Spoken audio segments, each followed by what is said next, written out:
You can lose gratitude and fuck yourself so hard in early recovery, and it happens so quickly and so unexpectedly.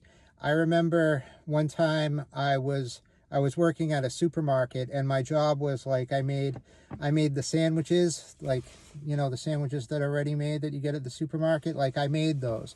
So I was sitting there, and you know first of all, this job was great. It was like, prior to this, I'd been doing day labor, and like, sometimes I'd be out in the cold, sometimes I'd be at the vegetable factory. It was always really shitty work. I never knew who I'd be working with.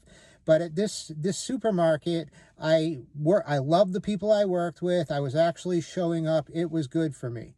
And I was getting good at making these sandwiches. So I'm making a rack of like a dozen Italians, and I've got it down, and I'm thinking to myself, wow, Matt, you're really proficient.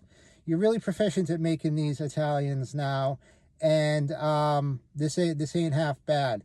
And it was like, no sooner did I have that thought, that immediately this voice, this ego, came up into my head, and it said, "You fucking loser, you're better than this job. You've had better jobs than this. You should be making more money."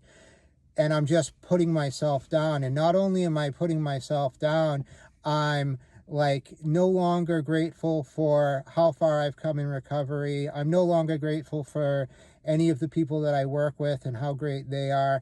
And I punched out of work that day, and that night I was on a bus back to Boston, texting my friend that I get high with, and that was just the start of another run. And that's how vulnerable, at least I was, in early recovery. And that's why it's so important not to just like think you can